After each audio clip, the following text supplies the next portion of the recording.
Muito bem. Segue repercutindo a operação no Rio de Janeiro. A gente vai discutir hoje não só as atualizações a respeito do assunto, com coisa importante envolvendo não só a posição do governo federal, mas ainda uma eleição que está agora o quê? Cerca de um ano, menos de um ano de distância em 2026. Mas a gente fala também sobre repercussões internacionais disso, conforme a Argentina dá alerta quanto a facções brasileiras nas suas fronteiras, mas não é o único país da região preocupado com o crime organizado. Conforme, seguindo o exemplo de El Salvador e de Nayib Bukele, a gente vê Peru, Equador e por aí vai, em guerra contra o narcotráfico. Momento também onde os Estados Unidos dá atenção ao assunto. A gente começa com as atualizações do desdobramento, lembrando, daquela que é chamada Mega Operação Rio de Janeiro, a mais letal da história do Estado quando se fala de operações policiais. A gente segue com o seguinte: primeiro, uma coisa que polariza e até traz muita gente para o Rio de Janeiro. Parte disso são essas imagens ao lado, quando deputados e ministros do governo Lula, deputados à esquerda, entre eles Macaé Evaristo, da pasta dos Direitos Humanos, estiveram no Morro do Alemão, um dos dois, né, Penha e Alemão, onde aconteceu a operação. Vocês estão conferindo as imagens ao lado. Outra das atualizações no dia de hoje é a seguinte: o ministro Alexandre de Moraes, ainda ontem à noite saiu isso, convocou o governador Cláudio Castro e comandantes das polícias para prestar esclarecimentos. Moraes exige detalhes da operação. A audiência sobre isso vai estar marcada para segunda-feira no próprio Rio de Janeiro. Hoje, no Centro Integrado de Comando e Controle da Polícia Militar do Rio de Janeiro, Castro disse que está aberto para falar com todas as autoridades que queiram fazer perguntas. Confira o que disse o governador. O Estado não escondeu corpo algum. Não foi o Estado que botou ninguém de cueca, tirando os camuflados. O Estado deixou onde estava para que a perícia pudesse ser feita com isenção. Então nós temos a total liberdade de solicitar que a Câmara Federal venha aqui, solicitar que a Câmara Federal faça todo o interrogatório necessário. Inclusive estaremos recebendo na próxima segunda-feira o relator, o ministro Alexandre de Moraes, que é o novo relator da DPF 635. Não receberei no Palácio, receberei aqui. Porque aqui é a casa das polícias, aqui nós queremos que seja feito toda a transparência e todo o processo de fiscalização. Não temos medo de órgão de controle algum, porque estamos trabalhando com a honestidade, com a verdade e com a seriedade. Por isso, agradecer os senhores de estarem aqui. Qualquer autoridade que quiser vir, pode vir naquela lógica. Ou soma conosco, ou some, porque a gente não precisa de gente para fazer politicagem. Bom, ontem Cláudio Castro também anunciou a criação de um escritório emergencial contra o crime organizado com ações, aspas, 100% integradas com órgãos de inteligência. De acordo com o secretário de Estado do Rio de Janeiro, o Comando Vermelho atua em 25 estados da federação, o que também traria isso à tona. Dados da Justiça do Mato Grosso, por exemplo, mostram que só naquele estado seriam em torno de 30 mil integrantes. Não à toa, quando a gente cobriu isso anteriormente, se falava que pelo menos 20 milhões, era isso? 19 a 20 milhões de brasileiros viviam sob o jugo do crime organizado e não sob a tutela do Estado. Se a gente acompanhou agora há pouco deputados à esquerda e membros do governo Lula passando então pelo Complexo do Alemão, a gente tem também a seguinte notícia do outro lado: 9 governadores chegaram ao Rio de Janeiro para apoiar Castro. Então, governadores direitistas vão ao Rio de Janeiro. Alguns deles se manifestaram também nas redes sociais, prestando solidariedade a Cláudio Castro.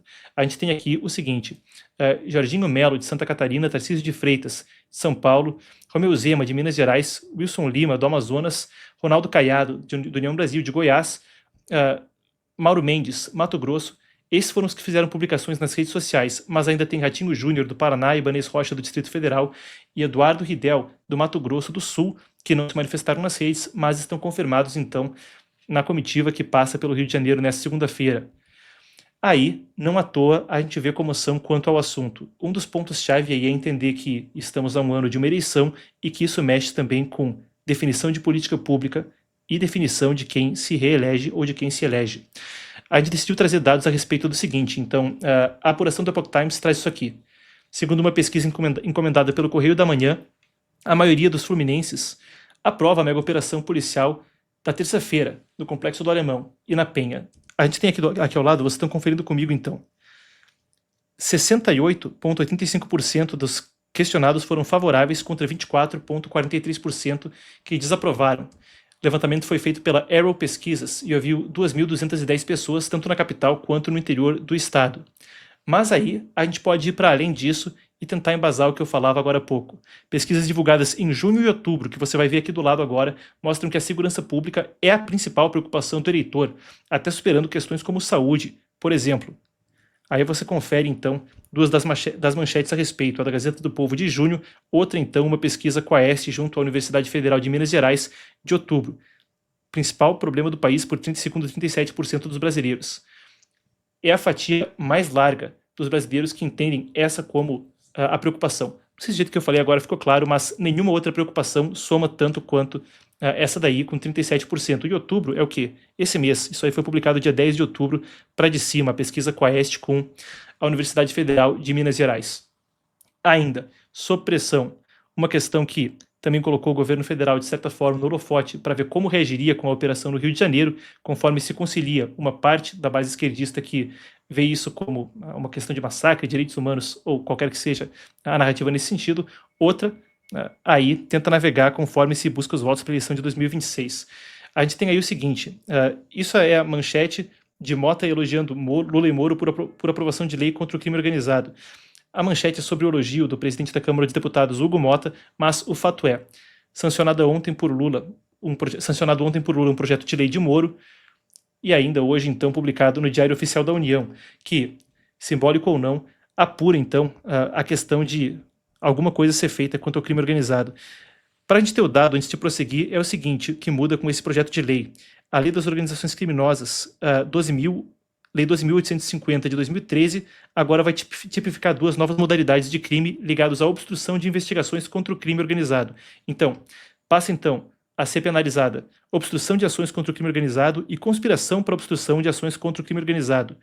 Além disso, a gente tem o seguinte, bom, primeiro para essa, a punição é de 4 a 12 anos de reclusão, então, com início de cumprimento em presídio de segurança máxima, além de multa. Aí depois tem o seguinte, é mudada a Lei 12.694 de 2012 para assegurar a policiais em atividade ou aposentados a possibilidade de ter proteção pessoal em situação de risco. Medida também vai valer para integrantes do Ministério Público, então, para que tenham mais segurança ao tentar lidar com o crime organizado. A pena fica de 1 a 3 anos de reclusão a quem solicitar ou contratar o cometimento de crime a integrante de associação criminosa, independentemente do crime solicitado. Então, sancionado ontem por Lula, publicado hoje no Diário Oficial da União, parte da composição, conforme a gente busca também a repercussão política do que aconteceu. Agora, eu falava sobre a ênfase na pauta internacional e conforme eu abri o segmento, eu falava do fechamento, ou melhor dizendo, do alerta emitido pelas autoridades argentinas e de uma tendência na região quanto ao crime organizado. Não é novidade a atenção às organizações criminosas brasileiras. Então, só para recuperar aqui algumas das questões que eu pedi para a nossa apuração trazer, vocês acompanham comigo. Departamento de Vistos e Imigração do Reino Unido, ainda esse ano, alertou que eram mais de 80 grupos criminosos organizados no Brasil, sendo o Comando Vermelho e o Primeiro Comando da Capital os principais. Depois tem o seguinte, no ano passado o jornal português Expresso divulgou que o Primeiro Comando da Capital lavava dinheiro do crime em Lisboa e no Porto por meio de empresas de fachadas, incluindo construção civil, mercado imobiliário, importação de frutas exóticas, barbearia e por aí vai, entre outros serviços. Depois, o Parlamento Europeu identificou pelo menos 87 membros ativos. Em Portugal, 29 deles estão presos. Fazem parte, em Portugal, de uma rota para escoar drogas pela Europa. Mas agora tem um novo desdobramento quanto a essa repercussão internacional. Como reflexo da operação no Rio, ontem o governo de Javier Milei, na Argentina, declarou o PCC e o Comando Vermelho como organizações narcoterroristas e ativou alerta máximo nas fronteiras com o Brasil. 8 traficantes brasileiros estão presos na Argentina. A gente tem até aqui a Patrícia Bullrich, ministra da Segurança Nacional da Argentina, falando. Você confere na sequência. Organizaciones que Argentina las ha declarado narcoterroristas, nosotros las tenemos declaradas. El primer comando de Capital y el comando Vermelho son organizaciones narcoterroristas para Argentina. Sí, son narcoterroristas porque tienen todo un sistema. Em julho, Milei já havia cobrado ação conjunta dos países do Mercosul, chamando as facções de, aspas, um câncer para a região. O Paraguai também reforçou esforços na fronteira depois da operação. Em fevereiro, o jornal francês Le Monde destacou ainda que o Comando Vermelho controlava o Rio e comunidades inteiras da Amazônia, criando uma nova rota de cocaína na fronteira com o Peru e com a Colômbia. Aí, esse texto do Le Monde mostrava o avanço das facções brasileiras como parte de uma rede transnacional que hoje rivaliza com os antigos cartéis andinos. Então, quando a gente falava de Colômbia, Peru, etc. Agora, é coisa interessante quando a gente fala também ainda da região como um todo. Se tudo isso falava de esforços regionais, eu quero passar pelo seguinte com vocês.